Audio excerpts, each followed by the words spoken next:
All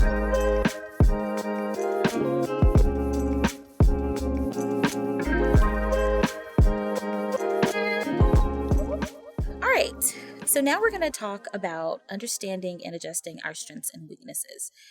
I believe that this topic is important because, when we understand our strengths and weaknesses, it sets us up for success. I believe that even when we discuss weaknesses, I think that even reframing it to be growth areas are helpful because it puts us in a mindset that even though this is a weakness, that it doesn't always have to be. We can really access tools and resources that we need to grow. And I think all of the things that we talked about today, building resilience, self-confidence, time management, things of that nature, help towards understanding ourselves even more.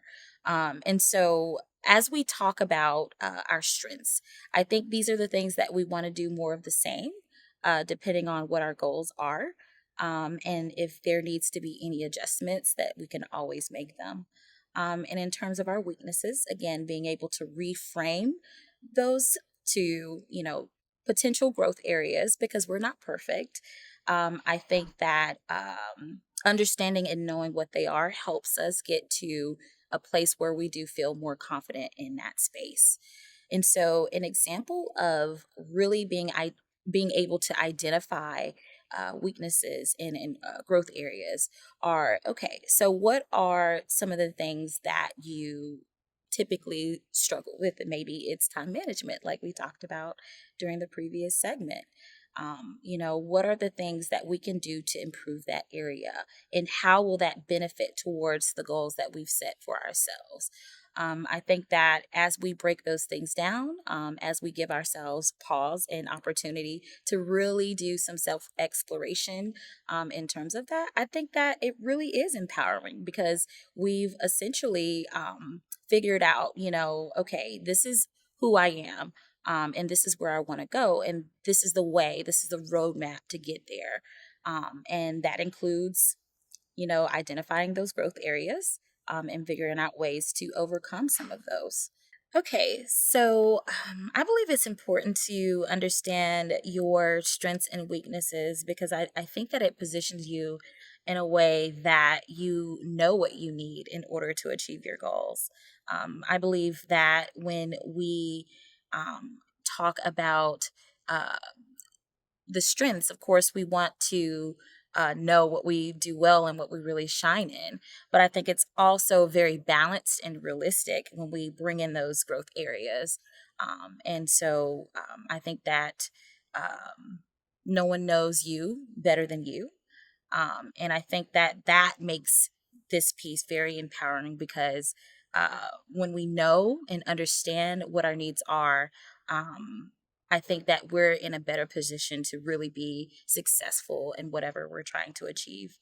All right. So when we talk about weaknesses, we have to remember to give ourselves grace. It's okay that these are areas that we want to grow in.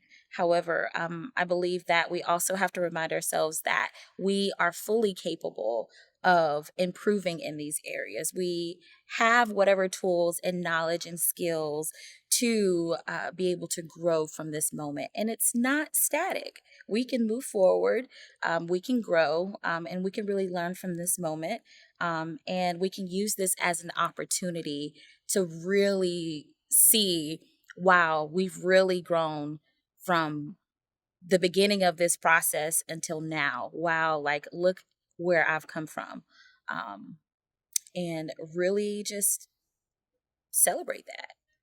So, if you find yourself having difficulties identifying what your strengths are, it's okay to seek, feedback from your friends, your family, those who support you. And this is something that I feel is a process that you don't have to do alone. And so, really gaining that perspective, that objective perspective of, this is what I see in you. And really being able to hone that in and say, you know what, I'm going to take this and I'm going to, make whatever I need to make out of this to really grow and really take these things the feedback that you receive from your loved ones and support system and embrace them and use your autonomy and remember that you have the power to change whatever the situation may be. If it's a growth area, you are fully capable of shifting that in a positive direction. So now that we have discussed understanding our strengths and weaknesses, now we're going to segue into how to make a difficult or big decision.